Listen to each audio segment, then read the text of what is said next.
पूरे देश के बाद अब प्रदेश में भी कांग्रेस के दिन लद गए हैं और प्रदेश में कांग्रेस पार्टी का कोई भविष्य नहीं दिख रहा। यह बात सीएम जयराम ठाकुर ने बुधवार को मंडी जिला के सुंदरनगर में आयोजित प्रेस वार्ता को संबोधित करते हुए कही। सीएम जयराम ठाकुर ने प्रदेश कांग्रेस अध्यक्ष प्रतिभा सिंह और विक्रमादित्य सिंह पर तीखा जुबानी हमला बोलते हुए कहा कि विक्रमादित्य सिंह का राजनीतिक दौर अभी शुरू ही हुआ है और संभल कर बोलना ही उनके लिए अच्छा है।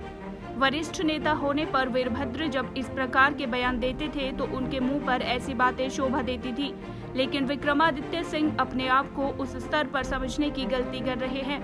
प्रदेश कांग्रेस अध्यक्ष प्रतिभा सिंह के किन्नौर दौरे के दौरान कार्यक्रम में कार्यकर्ताओं के सिर फूटने तक की नौबत आने पर पुलिस भेजनी पड़ी। इसके उपरांत सिरमौर जिला के उनके कार्यक्रम में कांग्रेस पार्टी के वरिष्ठ नेता गंगूराम मुसाफिर तथा 5 बार के विधायक हर्षवर्धन चौहान धरने पर बैठ गए। कांग्रेस नेता अपने ही पार्टी के कार्यक्रम में प्रदेशाध्यक्ष के समक्ष धरने पर बैठ गए। इससे कांग्रेस पार्टी की खराब दशा का अंदाजा लगाया जा सकता है। तो मुझे तो उसके बारे में ज़्यादा मैं बोलता नहीं हूँ अभी। ये सारी बातें वीरभद्र सिंह जी जब बोलते थे उनके लिए जचती थी क्योंकि वो सीनियर नेता थे।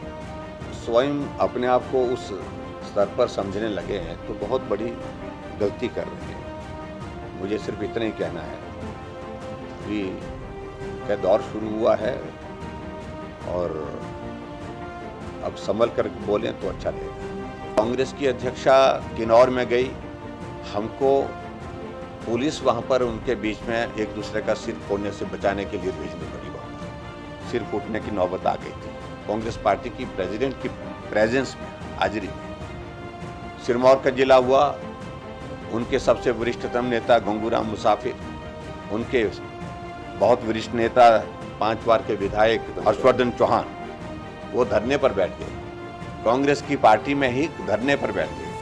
तो इससे अंदाजा लग सकता है कि क्या कांग्रेस पार्टी में चल रहा है। तो ऐसी परिस्थिति में जहां कांग्रेस पूरे देश भर में जो है वो गायब होती दिखती है, तो ऐसे में मुझे लगता है कि हिमाचल प्रदेश में भी आने वाले समय में कांग्रेस का भविष्य इसी तरह से दिख रहा है कि हिमाचल में भी कांग्रेस पार्टी के दिन बहुत ज्यादा नहीं है।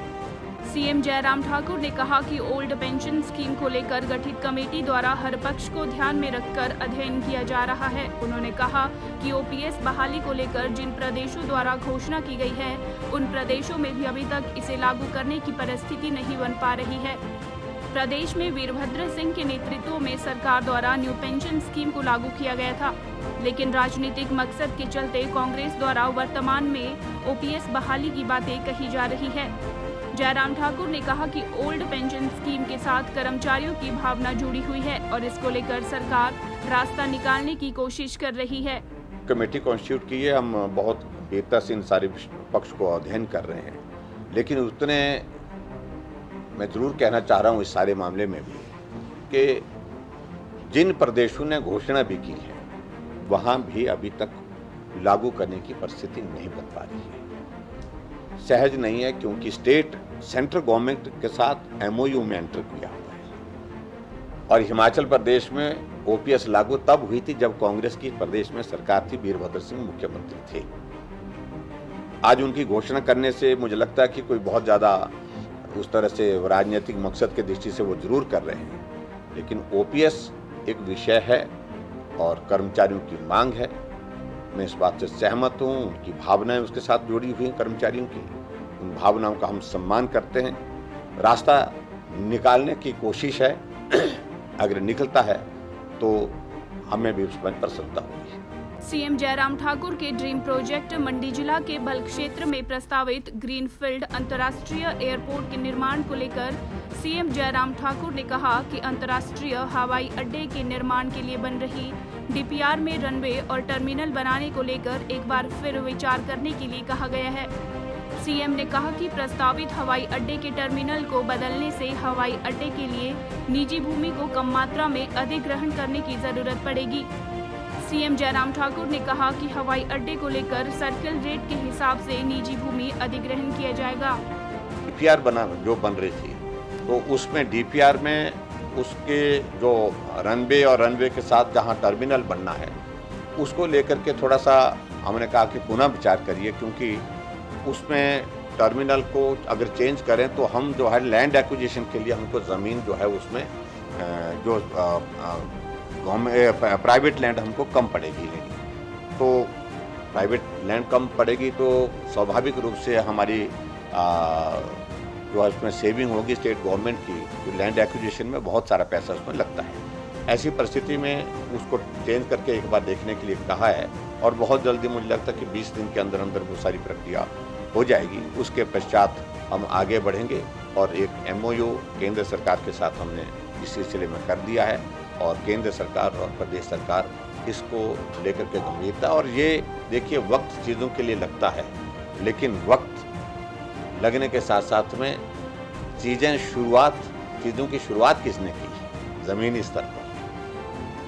और मैं उम्मीद करता हूं कि आने वाले समय में ये प्रक्रिया आगे बढ़ करके रहेगी और ये एयरपोर्ट बन करके रहेगी। स्वाभाविक रूप से थोड़ा बहुत आता है और जिसकी ज़मीन जाती है तो उसकी कोशिश होती है कि ज़्यादा से ज़्यादा पैसा उसको मिले और डिस्प्लेस होता है, और खासतौर से उसकी एक मांग रहती है और मांग करते रहेंगे। लेकिन फिर भी उसके जो जेन्युइन रेट्स होंगे, जो जेन्युइन सारी सिचुएशन है वहाँ की, उसको ध्यान में रखते हुए जो रेट्स होंगे वो दिए जाएंगे। सीएम जयराम ठाकुर ने कहा कि कोरोना महामारी के दौर के कारण भारतीय सेना में भर्ती प्रक्रिया प्रभावित हुई है, लेकिन इसके बावजूद प्रधानमंत्री नरेंद्र मोदी के नेतृत्व में केंद्र सरकार द्वारा 10 लाख युवाओं को नौकरियां और भारतीय सेना में भर्ती होने के लिए विशेष योजना अग्निवीर की घोषणा करने से ऐतिहासिक निर्णय लिया गया है। उन्होंने कहा कि इस निर्णय से युवाओं को सेना में जाने का मौका मिलेगा और उनमें देशभक्ति की भावना जागृत होगी। कोविड एक दौर ऐसा रहा जिसके कारण जो है आर्मी में भर्ती की प्रक्रिया जो है उसमें थोड़ी प्रभावित हुई। सभी चीज़ों को लेकर के जहाँ मास स्केल पर जो है भर्ती होती है तो वहाँ पर उस तरह की दिक्कतें आई हैं, लेकिन फिर भी उसके बावजूद मुझे इस बात की खुशी है कि इन 2 निर्णयों से, एक तो 10 लाख नौजवानों को 1.5 साल के कार्यकाल में पूरे देश भर में रोजगार उपलब्ध कराने की बड़ी घोषणा, और उसके साथ साथ में आर्मी में भर्ती होने वाले हमारे अग्निवीर जिनके लिए विशेष योजना अग्निपथ जो है वो बना करके तैयार की। इस सारी